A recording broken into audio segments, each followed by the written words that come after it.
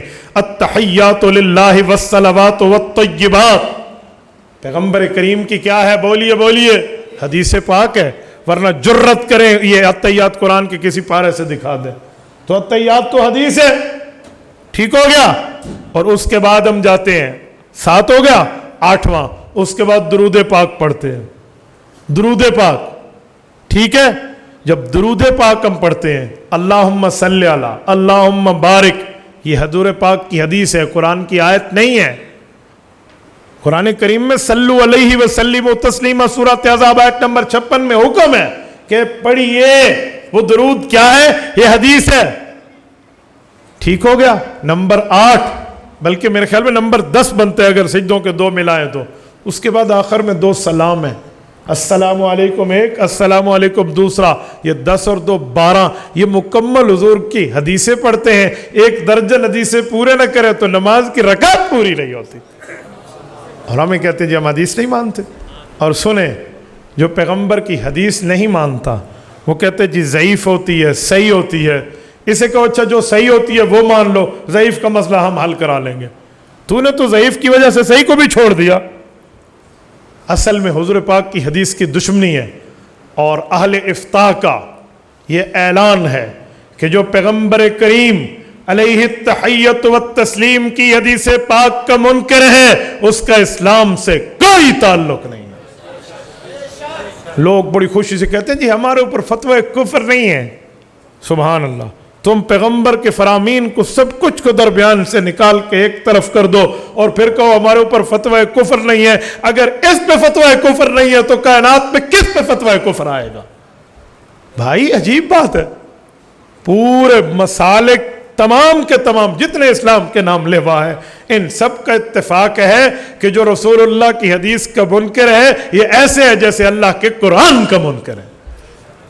اور میرے دوستو اسی لیے پیغمبر کی حدیث کی اہمیت، ایتھارٹی آف دا سنہ، پیغمبر کے فرمان کی اہمیت کو ماننا ایمان کا حصہ، ایمان کا محور، ایمان کا مرکز، ایمان کا منبع، ایمان کی بنیاد ہے. اس لیے بات ذہن میں رکھنا کہ پرویزیوں کے لیے، اہل قرآن کے لیے، منکرین حدیث کے لیے کیا سے کیا out of the boundary of Islam وہ پیغمبر علیہ السلام کی بات کو ویلیو نہ دے تو ہم اس کی ذات کو بھی ویلیو نہیں دیتے، اس کی بات کو بھی ویلیو نہیں دیتے. جس کے لیے پیغمبر کی ذات اگر نعوذ باللہ محترم نہیں ہے، حضور پاک کا فرمان محترم نہیں ہے تو پیچھے کیا بچا؟ ایک منکر حدیث، چلو میں لگے ہاتھوں بات کر لوں، میرے پاس اس کو بیٹے لائے، سفید داڑھی تھی اس کی، اللہ نے ہدایت دے رہی تھی تو آ گیا. قرآن کریم اپنے ساتھ ایک تھیلے میں لیے ہوئے، ترجمے والا حضرت ساتھ لے کر آیا. چلو مولوی اپنا ترجمہ نہ مننا پوے، میں گھر لائے بجا. تو بچے اس کو لے کر آئے. ماشاءاللہ بچے تبلیغ میں لگے ہوئے تھے تو والد سے نوک جھوک ہوتی، بات چلتی تو آ گئے. ہم بیٹھ گئے تو مجھے کہنے لگا مولوی صاحب ایک سوال کا جواب دے پھر بات شروع کرتے. میں نے کہا جی پوچھیں. کہتے ایک بلڈنگ تعمیر ہو رہی ہو، ایک فورمین ہو ایک مالک ہو، مالک کی بات مانیں گے یا فورمین کی بات مانیں گے؟ یعنی مزدور کی بات مانیں گے یا مالک کی بات مانیں گے؟ میں سوچنے لگا کہ اس سوال کا اس بحث سے کیا تعلق ہے. تو مجھے سمجھ آیا کہ بندہ کہنا کیا چاہتا ہے. تو میں نے پھر اس کو اس کی منشا کے خلاف جواب دیا. میں نے کہا مزدور کی بات مانیں گے. تھوڑا سا پریشان ہوا کہ کیسے کہہ رہے ہیں فورمین کی بات مانیں گے؟ میں نے کہا جی ہاں. کہتے کیوں؟ میں نے کہا اگر مالک نے کہا ہوگا کہ میرے اس کی بات مانے تو بس پھر اس کی بات ماننا، مالک کی بات ماننا ہوگی. اچھا ٹھیک ہے. ایک اور سوال. میں نے کہا کہتے ایک فیکٹری ہے، ایک جی ایم ہے اور ایک وہاں کا کام کرنے والا ہے، جی ایم کی بات جنرل مینیجر کی مانیں گے یا اس کام والے کی بات؟ میں نے کہا کام والے کی بات بھی مان لیں گے. کیوں؟ وجہ عقل مند ہے. میں نے کہا عقل مند ہوں تبھی تو کہہ رہا ہوں 2 اور 2 4 ہیں، 2 اور 2 6 تو نہیں ہوتے. کیوں مانیں گے؟ میں نے کہا اگر جی ایم نے کہا ہوگا کہ اس کام والے کی بات مان لو تو اس کی بات مان لیں گے. اس کے بچے کہنے لگے استاد جی اور باتیں چھوڑیں، ذرا اس کو سمجھائیں، ہم تو بڑا مسئلہ ہے. میں نے کہا وہی سمجھا رہا ہوں. پتہ ہے وہ کہنا کیا چاہتا تھا؟ یہ علماء سمجھتے، وہ نعوذ باللہ کہنا چاہ رہا تھا اللہ مالک ہے اور رسول اللہ مزدور ہے. نعوذ باللہ. وہ حضور کی نہیں مانے گا، اللہ کی مانے گا، لہٰذا قرآن مانو حدیث چھوڑو۔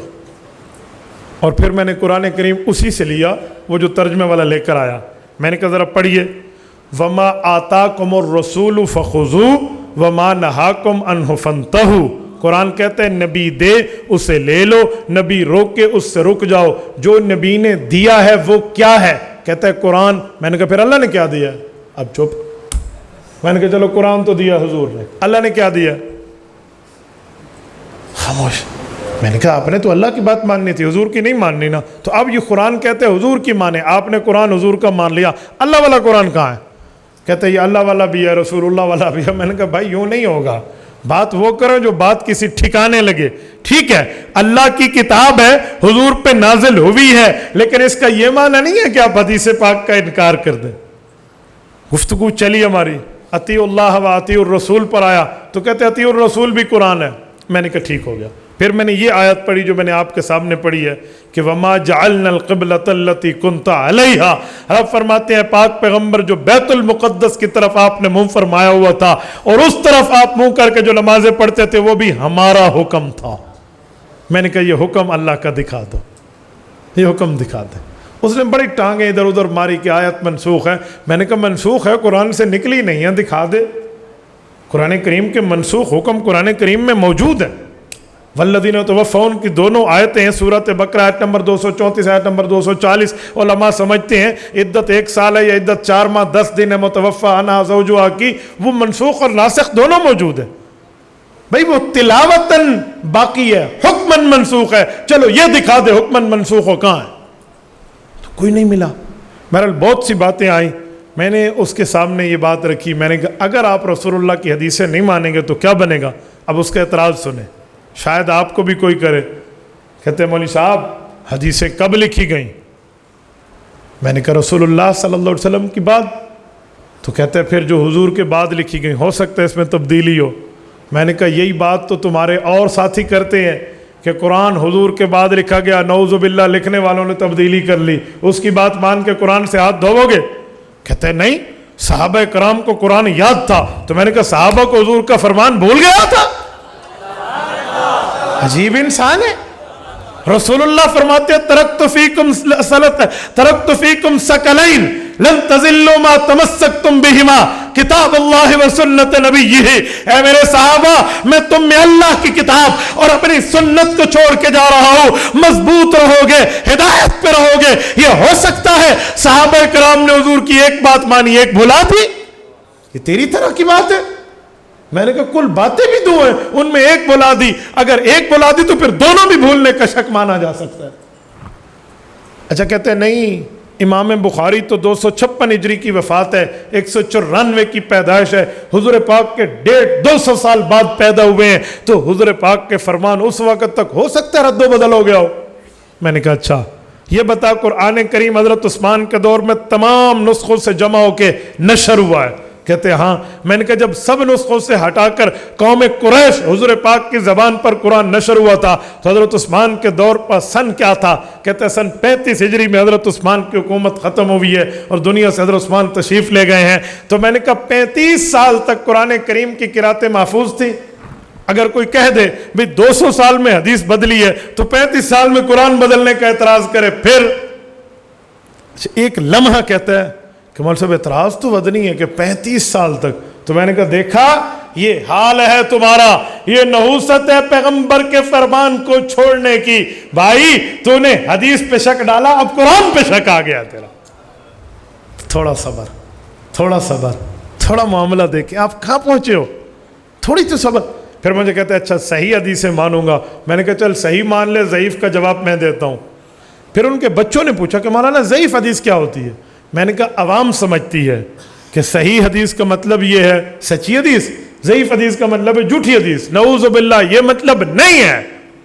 علماء بیٹھے ہیں، ضعیف جھوٹی کو نہیں کہتے، جھوٹی کو موضوع کہتے ہیں، فیک نیوز، یہ موضوع روایت ہے۔ تو ضعیف کسے کہتے ہیں؟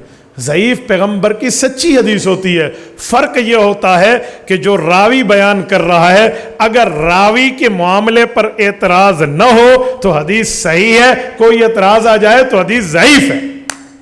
اچھا اعتراض بھی کچھ چھوٹا موٹا ہوتا ہے، سر ننگا بازار میں گھومتا تھا, کبوتر بازی کی لت پڑ گئی تھی, کھڑے ہو کر کھانا کھا لیا تھا, اس طرح کی بات, یا بڑھاپے میں یہ بندہ بھولنے کا مرض کا شکار ہو گیا تھا, یہ ضعیف ہونے کے وجوہات ہوتی ہیں, اس طرح کچھ اور. اچھا جب ضعیف ہو جائے تو اس کا بھی حل نہیں ہے, اس کا بھی حل ہے. علماء کہتے ہیں یہ حدیث اس بزرگ نے جوانی میں سنائی یا بڑھاپے میں, اس کے شاگرد کھنگالو بھئی یہ شاگرد جوانی میں اس محدث سے پڑھا, لہٰذا یہ حدیث صحیح ہے, یہ بیماری سے پہلے کا زمانہ ہے. اور اچھا اگر بیماری کا دور والا ہو پھر کیا کہتے ہیں, پھر متابع چاہیے, مشاہد چاہیے. کیا معنی, یہی حدیث کوئی اور محدث بھی بیان کر رہا, کسی اور محدث سے بھی ثابت ہے, اگر ثابت ہے تو یقوی بعضہ بعضا, ایک دوسرے کے ساتھ مل کے دونوں صحیح ہو جائیں گے. اصول ہے, اصول احادیث کا. تو میں نے کہا آپ ایسے پیغمبر کی حدیثوں کو چھوڑ کے بیٹھ گئے ہو. پھر میں نے اسے آخر میں ایک حدیث سنائی, سنن ابن ماجہ میں جلد اول میں موجود ہے. اللہ کے رسول نے فرمایا, لوگو لا الفین احدکم, اللہ اکبر. یہ زیادہ بندے کو سیر ہو کر کھانا بھی کبھی کبھی فتنے میں مبتلا کر جاتا ہے. حضور نے فرمایا ایک وقت آئے گا رج پج کے بندہ کھائے گا اور یوں ٹیک لگا کر بیٹھے گا, متکئن علی اریکتہ, ٹیک لگا کر بیٹھے گا, اور وہ کہے گا میں حضور کی حدیث نہیں مانتا. سنو, فرمایا لا الفین احدکم متکئن علی اریکتہ یأتیہ الامر مما امرت بہ او نہیت عنہ فیقول لا ادری ما کتاب اللہ اتبعنا ما وجدنا فی کتاب اللہ اتبعنا. کہا لوگو میں تمہیں ایک فتنے سے خبردار کر رہا ہوں, ایک زمانہ میری امت پہ آئے گا, لوگ رج پج کے کھا تو لیں گے, انہیں معیشت کی فکر نہیں ہوگی, کسب معاش سے بے فکر ہوں گے تو دین پر اعتراض کریں گے, تکیے سے ٹیک لگا کر بیٹھیں گے. ان کے سامنے میری احادیث کو پیش کیا جائے گا جن میں حکم محمدی ہوگا, یا میرے فرامین میں نہیں کو پیش کیا جائے گا جس میں منہ محمدی ہوگا, یا حضور پاک نے حکم فرمایا ہوگا, یا رسالت آپ نے منع فرمائی ہوگی. تو یہ بندہ نعوذ باللہ فتنے کو بلاتے ہوئے, فتنے کو بتاتے ہوئے, فتنے کو پھیلاتے ہوئے, فتنے کو پھیلا کر سمجھاتے ہوئے کہے گا لا ادری لا ادری, ہمیں حدیثیں نہیں چاہیے, ما وجدنا فی کتاب اللہ اتبعنا, بس ہم صرف قرآن مانیں گے. فرمایا یہ فتنہ آئے گا, اور پرویزیت کی شکل میں, منکرین حدیث کی شکل میں, اہل قرآن کی شکل میں یہ فتنہ آج موجود ہے. میرے دوستو, میں نے اسے یہ بات جب سمجھائی تو مجھے کہتے ہیں مولوی صاحب ضعیف حدیث کا اتنا آسان حل زندگی میں پہلی بار سنا. بہرحال اللہ نے اسے ہدایت دی, اس نے وہیں بیٹھے بیٹھے کلمہ پڑھا اور مشرف با اسلام ہو. تو اس لیے منکرین حدیث سے کبھی گفتگو ہو تو اس طرح گفتگو کیا کرو. بعض اوقات میں نے ان فرقے کے لوگوں کو دیکھا ہے, یہ انہیں نہیں پتہ ہوتا, ان کے مولوی انہیں خراب کرتے ہیں. مولوی آپ پٹھی پٹھی پڑھا دیتی ہے آج این ہے, تو پھر بس ختم ہو جاتا ہے مسئلہ. تو اسی لیے تھوڑا بہت اگر سمجھانے کی بات ہے تو سمجھائیں, فتوے کی بات ہو تو فتاوی جات پیش کرے, اور انہیں بتائیں کہ حضور کے فرمان کا انکار بندے کو اسلام کی باؤنڈری سے باہر کر دیتا ہے. یہ ذہن میں رکھیں, یہ نہ سمجھیں کہ فسق فجور ہے فلاں ہے. مجھے ابھی بتا رہے تھے کہ ایک مفتی صاحب دامت برکاتہم سے سوال کیا گیا, تو انہوں نے شاید بات سمجھی نہیں, انہوں نے فرما دیا فسق و فجور ہے. ایسی بات نہیں ہے, یہ بات فون کال کے پوچھنے کی نہیں ہوتی, یہ گفتگو بائے فیس ہوتی ہے. کہیں کو کینسر ہوئے فون تے دوائی نہیں لیندا, تو پتہ نہیں اس سے بڑا کینسر کوئی ہوگا اس فون پہ دوائیاں لیتے ہیں, ایسا نہیں ہے. میرا ایک عنوان. دوسرا, ازواج پیغمبر. نمبر 2, بناتے پیغمبر. توجہ ہے آپ کی, توجہ ہے آپ کی. میں نے سمجھا آپ تھک گئے ہیں. تھکنا مجھے چاہیے, میں رحمیہ خان سے سفر کرتے ہوئے آ رہا ہوں, اور میں نے ابھی واپس جانا ہے ڈی اے خان, میرے جمعہ پڑھانا ہے, وہاں جمعہ پڑھا کے پھر آنا ہے آپ کے یہاں جمال وال میں رات کو ہمارا بیان ہے. تو تھکنا تو مجھے چاہیے اپنے سفر کی طوالت دیکھ کر. تھک آپ گئے, آپ تھکے تو نہیں ہیں؟ تھکے تو بس کر لیتے. اچھا ٹھیک. دوسری بات ہے ازواج پیغمبر. پیغمبر علیہ السلام کی بیویاں, رسول اللہ کے بستر کی عزت, رسول اللہ کی حرم. میرے دوستو, پیغمبر علیہ السلام کی بیوی حضور کی بیوی کیسے بنتی ہے؟ میری بات کا مطلب رشتہ پیغمبر تلاش کون کرتا ہے؟ نبی کے بستر پہ نبی کی بیوی کون لاتا ہے؟ معجم میں حدیث پاک موجود ہے، امام طبرانی روایت لائے ہیں، اللہ کے رسول نے فرمایا ما تزوجت من بناتی ولا زوجت من نسائی الا باذن جاء به جبرائیل او کما قال علیہ السلام، کہا اے لوگو اگر بچی کا رشتہ میں نے دیا ہے یا بیوی کا رشتہ لیا ہے، جبرائیل آیا ہے، اللہ کے حکم سے لیا اور دیا ہے۔ رسول اللہ کے رشتے کا انتخاب میرے اللہ کا کام، سرور کائنات کے گھر کے رشتے کا انتظام و اہتمام و انصرام میرے اللہ کی ذمہ داری۔ تو پیغمبر کریم علیہ التحیت والتسلیم کی 11 بیویاں، آپ کی اور میری 11 ازواج آپ کی اور میری 11 امہات المؤمنین، پیغمبر کی 11 ازواج مطہرات ہیں۔ حضرت خدیجۃ الکبریٰ رضی اللہ تعالی عنہا، حضرت سودا رضی اللہ تعالی عنہا، حضرت عائشہ رضی اللہ تعالی عنہا، حضرت حفصہ رضی اللہ تعالی عنہا، حضرت جویریہ رضی اللہ تعالی عنہا، حضرت صفیہ رضی اللہ تعالی عنہا، حضرت زینب بنت جہش رضی اللہ تعالی عنہا، حضرت زینب بنت خزیمہ رضی اللہ تعالی عنہا، حضرت ام المؤمنین، حضرت بولیے ام حبیبہ رضی اللہ تعالی عنہا، حضرت ام المؤمنین ام سلمہ رضی اللہ تعالی عنہا، پیغمبر کریم کی بیویاں، اور حضرت میمونہ رضی اللہ تعالی عنہا، یہ پیغمبر کی بیویاں ہیں۔ تو رسول اللہ کی بیویاں، رسول اللہ کی عزت، رسول اللہ کی بیویاں، رسول اللہ کا حرم، رسول پاک کی بیویاں۔ قرآن کہتا ہے النبی اولا بالمؤمنین من انفسہم وازواجہ امہاتہم، کہ نبی پاک سے مومن اپنی جان سے بڑھ کے پیار کرتے ہیں، اور پیغمبر کی بیویاں مومن مسلمان کی مائیں ہیں، اسلامی اماں جان۔ اور پیغمبر کریم کی بیویوں کا انتخاب میرے رب نے کیا۔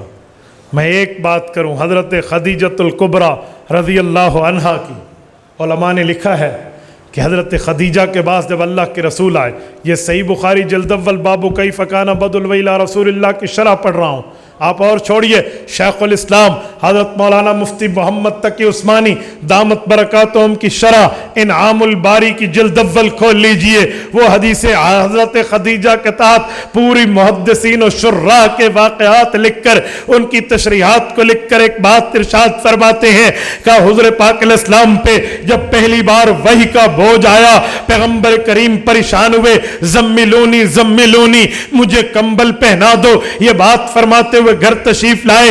حضرت خدیجۃ الکبریٰ سے اللہ کے رسول کا آمنا سامنا ہوتا ہے، حضور پاک علیہ السلام کو حضرت خدیجۃ الکبریٰ کمبل پہناتی ہیں اور ساتھ ایک جملہ کہتی ہیں واللہ لا یخزیک ابدا، اے پاک پیغمبر فکر مت کیجئے، اللہ تعالیٰ آپ کو ضائع نہیں کرے گا، انک لتصل الرحمہ، آپ صلہ رحمی کرنے والے ہیں، وتحمل الکلہ، اور آپ بوجھ دار کا بوجھ اٹھانے والے ہیں، وَتُقْسِبُ الْمَعْدُومَ، اس کے لیے کماتے ہیں جو نہیں کما سکتا، وَتُعِينُ عَلَى نَوَائِبِ الْحَقِّ، اور حق کی بات پر صبر کرنے والے، حق کی بات پر تعاون کرنے والے ہیں، وَتُقْرِئُ الضَّيْفَ، مہمان کی مہمان نوازی کرنے والے ہیں۔ شراح حدیث نے لکھا ہے لوگوں وجہ کیا ہے، ایک امتی وقت کے نبی کو تسلی دے کہ امتی کی بس کی بات نہیں ہے، وہ اپنے نبی کو تسلی دے جو امتی وقت کے پیغمبر کو تسلی دیتا ہے،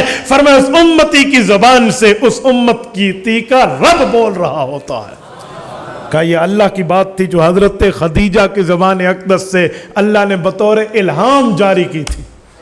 تو پیغمبر کی بیوی تو اسے کہتے ہیں، اور رسول اللہ صلی اللہ علیہ وسلم کی بیوی، سوچو یار، جس کا انتخاب آسمان سے ہوا تو آسمان والے اس کی قدر کیسے کرتے ہیں۔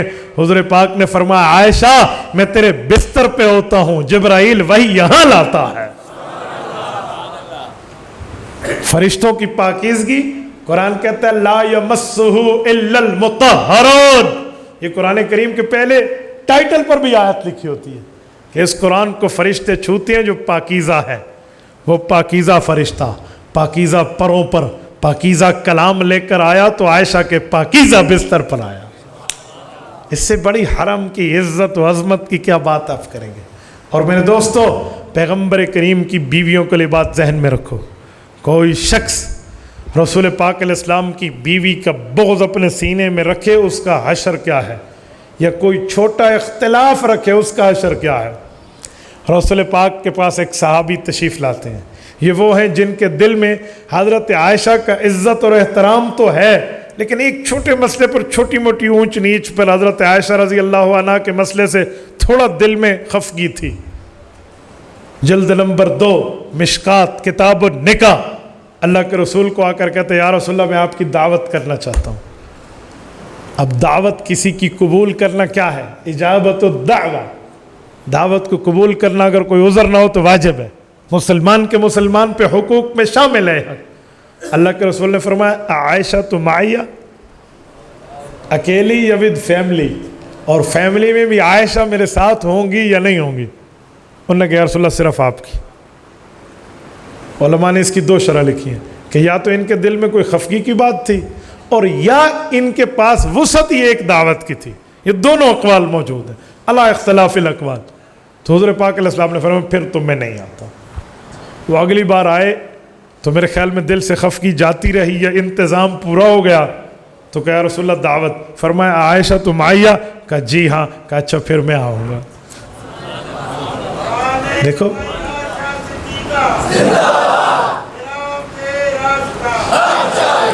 کتنا عزت اور احترام پیغمبر اسلام نے اپنی بیویوں کے بارے میں سکھایا۔ حضرت صفیہ رضی اللہ تعالی عنہا، کسی نے کہہ دیا، کیونکہ حضرت صفیہ بنی اسرائیل سے تھی، ان کے والد یہودی تھے، ان کے بھائی یہودی تھے، یہود سے تعلق تھا، تو وہاں سے کٹ کے آئیں، اسلام کی عزت اور اسلام کے دامن رحمت میں آئیں۔ پیغمبر کریم نے اپنی زوجیت میں قبول کیا۔ کسی نے کہا صفیہ تو فلاں مذہب، اس طرح یہود کا تانا دیا۔ حضرت صفیہ رونے لگی۔ اللہ کے رسول گھر میں آئے، پوچھا کیا ہوا؟ واقعہ عرض کیا یا رسول اللہ یہ ہوا۔ فرمایا صفیہ پریشان کیوں ہوتی ہو؟ حضرت موسیٰ علیہ السلام تیرے والد، حضرت ہارون تیرے چچا، محمد الرسول اللہ تیرے شوہر ہیں، انہیں کہہ دے مجھے کوئی ملامت نہیں ہے، میں بیٹی ہوں حضرت موسیٰ کی، میں بھتیجی ہوں حضرت ہارون کی، میں بیوی ہوں رسول اللہ کی۔ عزت و احترام سکھایا نا میرے دوستو۔ رسول پاک صلی اللہ علیہ وسلم کی یہ بیوی بختی نسل کا اونٹ اٹھایا، ابو داؤد شریف کی حدیث ہے، اوپر بیٹھنے لگی تو اونٹ پہ چڑھ نہ سکی۔ رسول پاک صلی اللہ علیہ وسلم نے اپنے گھٹنے مبارک کو اونٹ کے کمر کے ساتھ چپکایا، لگایا، اور فرمایا صفیہ ادھر پاؤں رکھ اور چڑھ جا۔ آج اگر کوئی اپنی بیوی کے لیے کار کی کھڑکی کھول کے بٹھائے تو لوگ کہتے ہیں ران مرید ہو گیا ہے۔ ہاں لوگ کہتے ہیں صحیح گال ہے، سنا تو صحیح گال ہے، اس کا معنی معاشرے میں ہوتا ہے۔ تو میرے دوستو حق تو یہ تھا تم اس کو بطور سنت عمل کر لیتے کہ اس زمانے میں اونٹ پہ چڑھایا تھا، اس زمانے میں اپنی بیوی کے لیے کار کی کھڑکی کھول لوں۔ ازواج مطہرات پہ بات آئی تو ایک بات کرتا جاؤں میرے دوستو، بیویاں عزت دینے کے لیے ہوتی ہیں، لڑائی کر کے مار کٹائی کے لیے نہیں ہوتی، یہ یاد رکھنا۔ ورنہ پیغمبر کریم کی زندگی میں یہ مار کٹائی کے واقعات بیویوں کے معاملے میں آپ دکھا دو، آپ نہیں دکھا سکتے۔ آپ محبت دکھا سکتے ہیں، پیار دکھا سکتے ہیں، تعلق و احترام دکھا سکتے ہیں، دینی محنت پر تربیت دکھا سکتے ہیں، اس طرح کے معاملے نہیں دکھا سکتے۔ ایک بار ایک بکری ذبح ہوئی، حضور پاک علیہ السلام نے بطور تربیت سیدہ کائنات حضرت اماں جان عائشہ رضی اللہ عنہ کو فرمایا عائشہ غربات دروازے پہ آئیں گے تقسیم کرتی جانا۔ کہا جی ٹھیک ہے۔ بکرا ذبح ہوا، اللہ کے رسول باہر تشریف فرما ہوئے، غریب بچے بچیاں آتے گئے، اماں عائشہ دیتی گئی۔ حضور پاک نے اندازہ فرمایا کہ بکرا اب پورا ہو چکا ہوگا، گھر تشریف لائے، بطور تربیت دینی فرمایا عائشہ کیا بچا؟ اماں نے وہی بتایا جو ہوا تھا، کہ ایک چوڑی بچی، ایک ٹانگ بچی، باقی سارا بکرا ختم۔ فرمایا نہیں عائشہ، سارا بکرا بچا، ایک ٹانگ ختم. کہا یا رسول اللہ آپ میری بات سمجھے نہیں, سارا بکرا ختم, ایک ٹانگ بچی. کہ تو میری بات سمجھی نہیں, سارا بکرا بچا, ایک ٹانگ ختم. کا سمجھا دیجئے کہ عائشہ جو راہ للہ چیز گئی وہ بچ گئی, قیامت میں ملے گی. جو خود استعمال کیا یہ ختم ہو گیا. یہ تربیت اپنی بیویوں کے ساتھ. رسول اللہ کا پیار تو دیکھیں, محبت و احترام تو دیکھیں, تعلق اور یگانگت تو دیکھیں. اور رسول پاک صلی اللہ علیہ وسلم کا اپنی بیویوں کے ساتھ سفر پہ جاتے ہیں, بیویوں کا تعدد ہے, کثرت سے ہے, تو قرآن اندازی ہوتی ہے. قرآن اندازی, جس کا نمبر نکلے گا وہی میرے ساتھ سفر پہ جائے گی. حالانکہ بیویاں زائد ہوں, سفر پہ جاتے ہوئے خاوند پہ قرآن اندازی ضروری نہیں ہے, جسے چاہے لے جائے, کیونکہ سفر میں کسے ساتھ رکھنا ہے یہ مسافر کو اپنی ضروریات کا اندازہ ہوتا ہے. حضر میں باری ہے, حضر میں موجودگی میں رہائش پہ باری لازم ہے. اگر بیویاں ہیں ان نے حقوق معاف نہیں کیے تو باری مکمل رہے گی. سفر پر باری نہیں ہوتی, لیکن رسول پاک کا انصاف دیکھیں, سفر پہ جاتے پھر بھی قرآن اندازی فرماتے, پھر بھی قرآن اندازی. اور بیویاں جاتی رسول اللہ صلی اللہ علیہ وسلم کے ساتھ, اور رسول پاک علیہ الصلوۃ والسلام کے ساتھ اسفار میں بیویاں. حضرت اماں جان عائشہ رضی اللہ عنہ غزوہ ذات الرقا یا غزوہ انمار کی بات فرماتی ہیں کہ ایک وقت تھا, صحابہ سوئے ہوئے ہیں, لشکر سویا ہوا ہے, پردے کا انتظام ہے, معاملہ بالکل صاف ہے.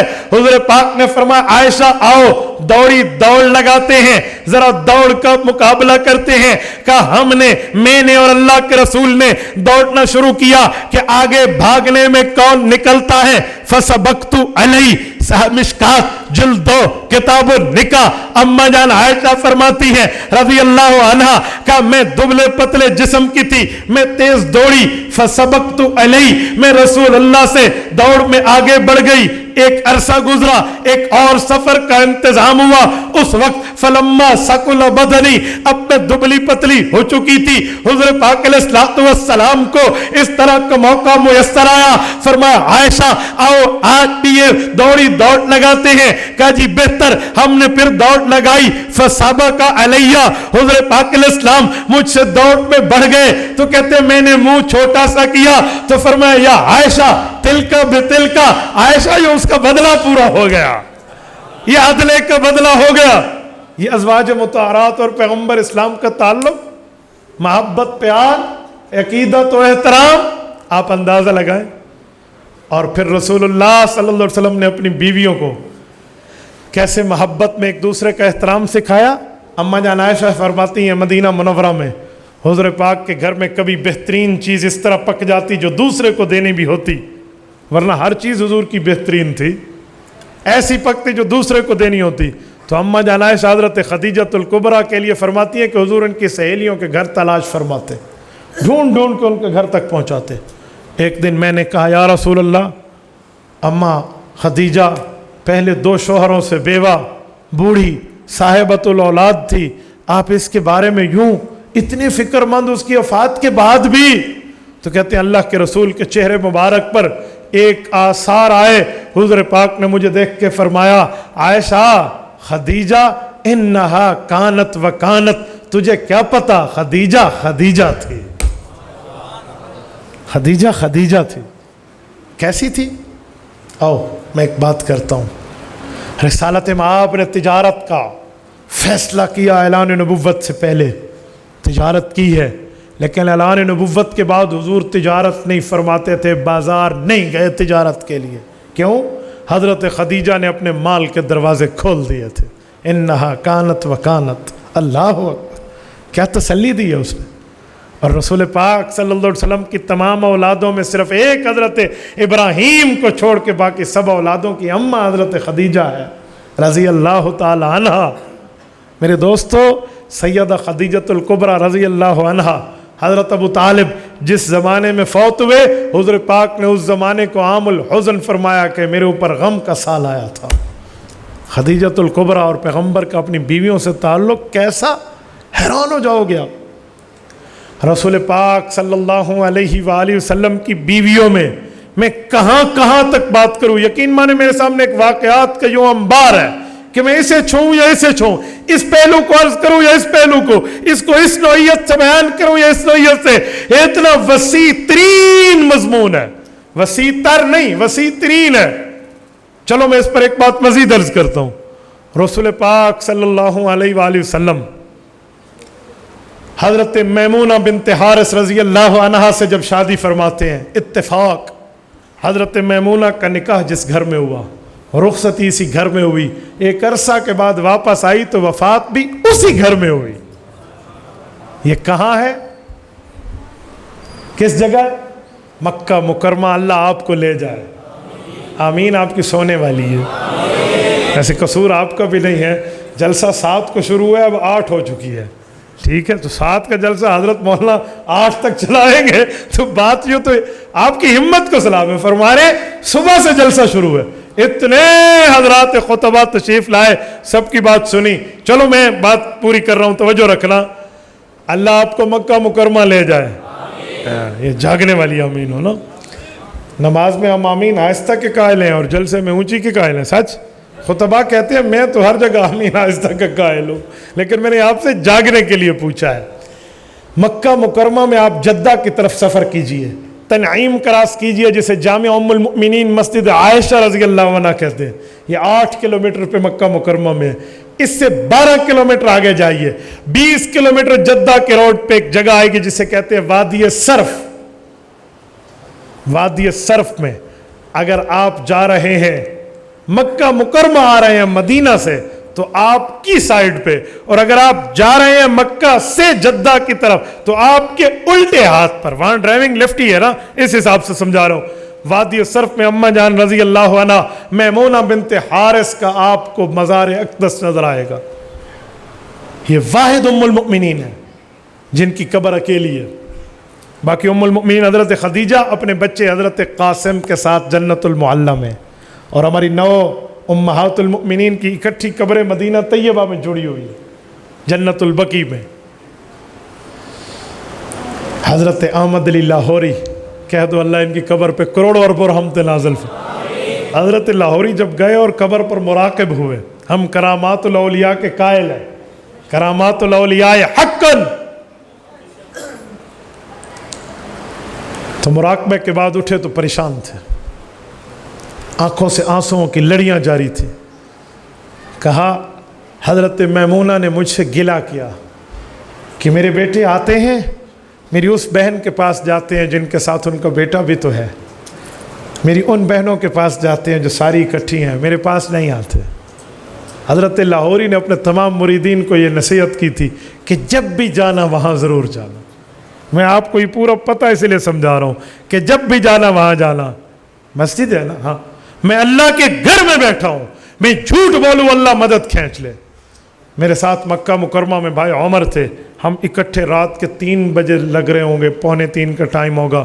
میں ان کی روضہ اقدس پر, بالکل کمرہ ہے اور اس کی چھت بھی نہیں ہے, کھلی جگہ جہاں ان کی قبر مبارک ہے. میں وہاں گیا, مجھے ایک حدیث پاک یاد آئی کہ جب ان کی تدفین کی جا رہی تھی تو یہ خالہ ہے حضرت ابن عباس رضی اللہ عنہما کی, تو حضرت ابن عباس نے فرمایا تھا آہستہ قبر میں اتارنا, یہ پیغمبر کی محبوب بیوی ہے. میں یہ حدیث ذہن میں دہرا رہا تھا اور ان کی قبر پہ فاتحہ پڑھ رہا. اللہ نے کئی بار میرے اوپر کرم کیا ہے, میں حتیم کعبہ کئی بار گیا ہوں, کئی بار حتیم کے اندر جا کر میں نے عبادات کی ہیں, لیکن جو اس جگہ مجھے سکون اور خوشبوئیں اور طمانینت کی کیفیت محسوس ہوئی, واللہ کعبہ کی حتیم میں بھی نہیں. رب جانتے ہیں, یہ اللہ جانتے ہیں, میں جھوٹ بولوں گا رب مدد کھینچ لے. میں اللہ کے گھر میں بیٹھا ہوں, میں آنے اور بات کر رہا ہوں, یہ میرا اپنا مشاہدہ. تو امہات المؤمنین کی تو کیا بات ہے, پیغمبر کی بیویوں کو کہاں کہاں تک سلام. میں پیغمبر کی بیٹیوں کے لیے ایک جملہ کہہ رہا ہوں, بناتے رسول پر آئیے. رسول اللہ کی ایک بیٹی نہیں ہے, حضور کی کئی بیٹیاں ہیں. امت کا اجماع ہے کہ رسول اللہ کی 4 بیٹیاں ہیں.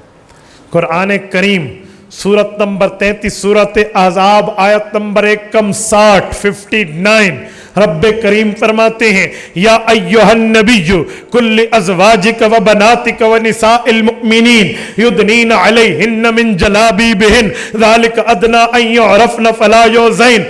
قرآن کریم رب کریم نے فرمایا اے پیغمبر میں پردے کا حکم دے رہا، یہ پردے کا حکم آپ نے 3 طبقات کو سنانا ہے۔ پہلے نمبر پہ اپنی بیویوں کو، دوسرے نمبر پہ اپنی بیٹیوں کو، تیسرے نمبر پہ تمام امت کی خواتین کو، کہ پردے کریں، پردہ کی پابندی کریں، پردہ دری نہ کریں، پردہ داری کریں۔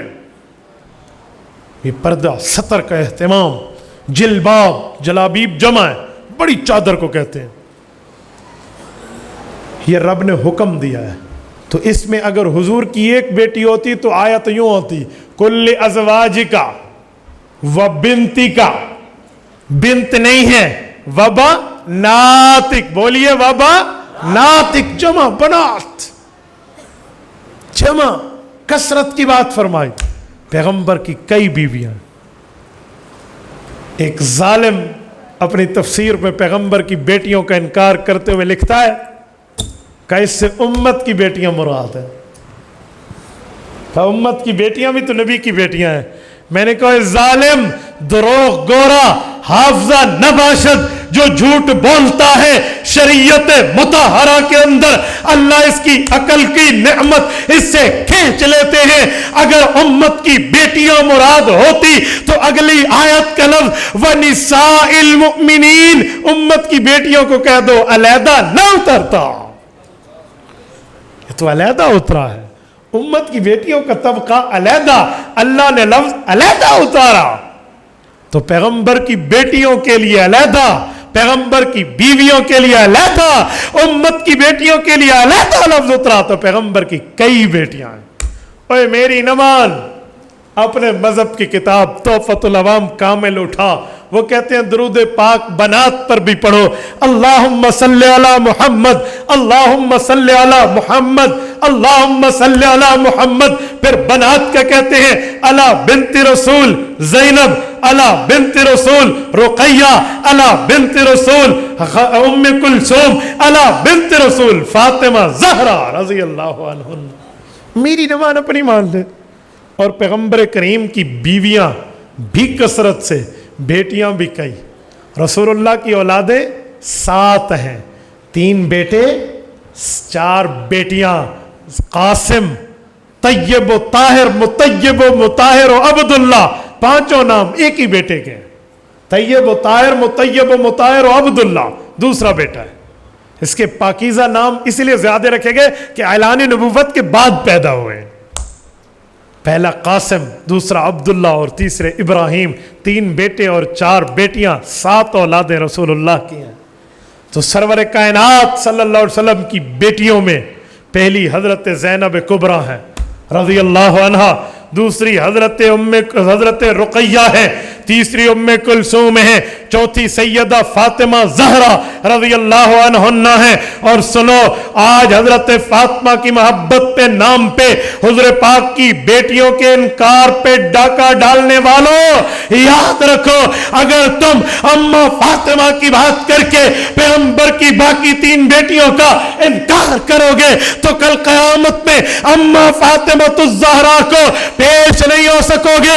اس کی وجہ یہ ہے اما فاطمہ کی اپنی بھی 3 بیٹیاں ہیں، 2 زندہ رہی، ایک بچپن میں فوت ہوئی، پہلی بیٹی زینب بنت فاطمہ، دوسری ام کلثوم بنت فاطمہ، تیسری رقیہ بنت فاطمہ۔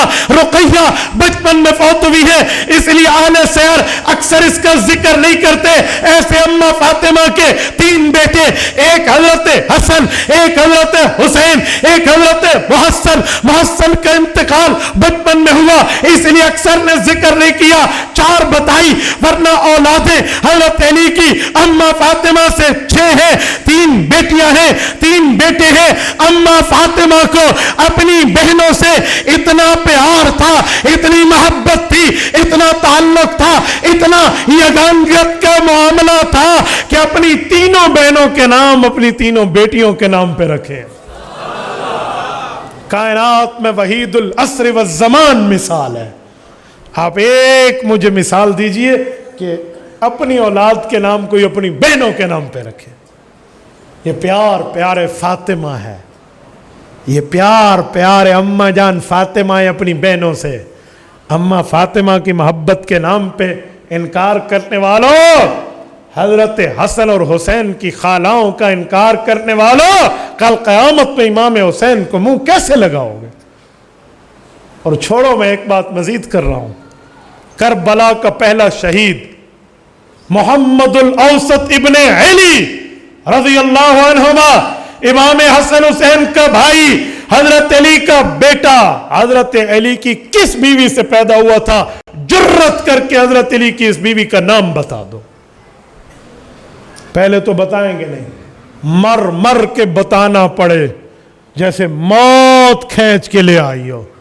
منہ پر 12 پونے 12:15 12:30 بج گئے ہوں, پھر جا کر کہیں گے اس کا نام امامہ تھا, یہ حضرت علی کی بیوی تھی. پوچھ امامہ کس کی بیٹی تھی؟ ابو العاص کی تھی. ابو العاص والد ہے, ماں کا کیا نام ہے؟ کہا زینب ہے. زینب کس کی بیٹی؟ کہا اللہ کے رسول کی. کہا حضرت علی نے اماں فاطمہ کی وفات کے بعد اماں فاطمہ کی بھانجی سے شادی کی, جس سے بیٹا محمد الاوسط ابن علی پیدا ہوا. 72 تنوں کا پہلا تن شہید کربلا ہے. امام حسن اور حسین کا بھائی ہے, حضرت علی کا بیٹا ہے. ماں کا نام امامہ, امامہ بیٹی زینب کی. زینب حضور پاک کی بڑی بیٹی ہے. وجہ یہ تھی اماں فاطمہ نے انتقال کے وقت وصیت فرمائی تھی, اے علی اگر چاہتے ہو میرے بچوں کو میری والی مامتا ملے تو میرے بعد میری بھانجی امامہ سے شادی کر لینا. اور میرا پتر اگر بہنیں نہیں تھی تو بھانجی کہاں سے آئی؟ بہنیں نہیں تھی تو بھانجی کہاں سے آئی؟ لیکن تو نے اسی لیے کربلا کے اس پہلے شہید کا ذکر نہیں کیا, تو نے اسی لیے 72 تنوں میں اس کا تذکرہ نہیں کیا تاکہ اس کا رشتہ بتانا پڑے گا تو پیغمبر کی بیٹیاں ثابت ہو جائیں گی. اور جھوٹ جھوٹ ہوتا ہے, کبھی لنگڑا ہوتا ہے, کبھی لولا ہوتا ہے, کبھی اندھا ہوتا ہے, کبھی بہرا ہوتا ہے. جھوٹ جھوٹ ہوتا ہے, کہیں نہ کہیں پکڑا جاتا ہے. ایسے نہیں ہے. کہتے ہیں کوئی روتا نہیں تھا تو کسی نے کہا حضرت حسین کا رات کو گھوڑا دھوپ میں باندھ دیا گیا, تو کسی نے کہا راتی دھوپ تیرے ابے جی کڈی سی, رات کو دھوپ ابو جی نے نکالی. تو بھائی جھوٹ بولا نا اس نے امام حسین کے لیے. حضرت امام حسین کی مظلومیت کی انتہا میں مانتا ہوں. کوئی یہ نہ سمجھنا میں کوئی یزید کے حق میں بات کر رہا ہوں. اہل سنت دا یزید نال کوئی تعلق کوئی نہیں, ٹھیک ہے نا, لیکن بات وہ کرے جو حقیقت کے میزان پہ تلے نا, تو یہاں بھی تو بات پوری کر دیتے. تو بناتے رسول کے انکاریوں, جو ادھر ٹاکا ادھر ادھڑا, ادھر ٹاکا ادھر ادھڑا. حق چھپ نہیں سکتا تقیہ کے اصولوں سے, خوشبو آ نہیں سکتی کبھی کاغذ کے پھولوں سے. یہ حقیقت ہے جسے مچلنا اور پھیلنا ہے, اور اس خوشبو کے راستے میں کوئی بند نہیں باندھے جا سکتے. اور میرے دوستو, رسول اللہ صلی اللہ علیہ وسلم کی بنات میں حضور پاک کی 4 بیٹیاں, 3 بیٹیوں کا رشتہ ایک خاندان میں. حضرت زینب, حضرت رقیہ ام کلثوم. حضرت زینب ابو العاص ابن ربی کی بیوی ہیں. ابو العاص ابن ربی کا نام لقیط ابن ربی ہے. یہ رسول اللہ کے پہلے داماد. انہ وعد لی ووفا لی, صحیح بخاری میں ہے, فرمایا میرا پہلا داماد ابو العاص جس نے مجھ سے وعدہ کیا اور سچا کر کے دکھایا. ابو العاص کے لیے حضور پاک نے تعریفی کلمات کہے ہیں. اور حضور پاک کے دوہرے داماد حضرت عثمان ہیں, یک کے بعد دیگرے 2 بیٹیاں ملی. اور چوتھے اور چہیتا داماد, چوتھی اور چہیتی بیٹی حضرت علی کو ملی ہے جو تیسرے داماد ہے, حضرت فاطمہ. داماد 3 ہیں کیونکہ ایک کو یک کے بعد دیگرے 2 مل رہی ہیں. تو پیغمبر کریم کی 3 بیٹیوں کا رشتہ بنو امیہ میں ہے, ایک بیٹی کا رشتہ بنو ہاشم میں ہے. حضرت معاویہ رضی اللہ عنہ کا خاندان اتنا مبارک خاندان ہے, پیغمبر نے اپنی 3 لخت جگر نور نظر بنو امیہ خاندان کو دی ہیں. بنو امیہ پہ بک بک کرنے والوں, پیغمبر کریم کی بیٹیوں کے سسرال پر بات کرتے ہوئے تمہیں اپنی قبر یاد رکھنی چاہیے. آخرت کی میزان پر تول کے بات کرنی چاہیے. تھنک بیفور یو اسپیک, پہلے تولو اور پھر بولو. رسول پاک صلی اللہ علیہ وسلم نے فرمایا میں نے جہاں سے رشتہ لیا یا جہاں بچیوں کا رشتہ دیا اللہ کے حکم سے لیا، اللہ کے حکم سے دیا۔ تو بنو امیہ کے لیے 3 بار جبرائیل آئے کہ انہیں رشتہ دے دیں، اور چوتھے رشتے پر حضرت فاطمہ ہے رضی اللہ عنہ، چوتھے نمبر پہ حضرت علی المرتضیٰ کی بیوی ہیں۔ حضور پاک علیہ السلام کی تینوں بیٹیاں حضور پاک کی زندگی میں وفات پا گئیں، اور پیغمبر کریم نے اپنی ہاتھوں سے انہیں قبر میں رکھا۔ رسول پاک نے ان کے لیے اپنی چادریں، اپنی قمیص تک بطور کفن کے ان کو عزت دینے کے لیے دی ہیں، ان کے لیے خود قبروں میں اترے ہیں۔ آخری اولاد بیٹیوں اور بیٹوں میں جو آخری حضور پاک کی وفات کے وقت تک کی دنیا پر زندہ رہی وہ اماں فاطمہ زہرا ہے رضی اللہ عنہ۔ اور اماں فاطمہ الزہرا کو زہرا اس لیے کہتے ہیں کہ زہرا کا معنی پھول ہے، پھول سے خوشبو پھیلتی ہے، اماں سے رسول اللہ کی نسل چلی ہے، اماں فاطمہ الزہرا سے حضور پاک کی نسل چلی ہے۔ یہ پیغمبر کریم کی بنات ہیں، تو ہم ازواج کے بھی قائل ہیں، بنات کے بھی قائل ہیں۔ اللہ آپ کو ہمیں پورا دین ماننے کی توفیق عطا فرمائے۔ اقول قولی ھذا واستغفر اللہ وآخر دعوانا ان الحمد للہ رب العالمین۔ کرنٹ اکاؤنٹ پر جو پروفٹ ملتا ہے، کرنٹ اکاؤنٹ پر کوئی پروفٹ نہیں ملتا، آپ غلط کہہ رہے ہیں۔ اس گناہ کس پر آئے گا؟ گناہ اسی پر آئے گا جو لے رہا ہے۔ کیوں لے رہا ہے؟ اگر کرنٹ پر وہ خود جان بوجھ کے دے رہے ہیں تو آپ لے کر کسی غریب کو دے دیں، پھر کسی پر آپ پہ کوئی گناہ نہیں ہے، لیکن ثواب کی نیت نہ کرنا۔ یہ بھی وہی سوال ہے۔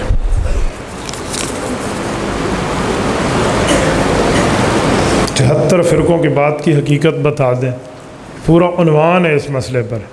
بہرحال یہ حدیث پاک ہے کہ 73 فرقے بنیں گے جن میں 72 جہنم جائیں گے اور 1 جنت جائے گا۔ پوچھا کون ہوگا؟ فرمایا ما انا علیہ و اصحابی، جو دین مجھ سے لے گا، تصدیق پیغمبر کے صحابہ سے لے گا۔ جس کا دین نبی سے ثابت، عمل پیغمبر کے صحابہ اور اہل بیت سے ثابت، وہ جنتی گروہ ہے۔ باقی اس کی تفصیل ہے۔ اللہ آپ کو اور ہمیں صراط مستقیم عطا فرمائے۔ اقول قولی ھذا واستغفر اللہ وآخر دعوانا ان الحمد للہ رب العالمین۔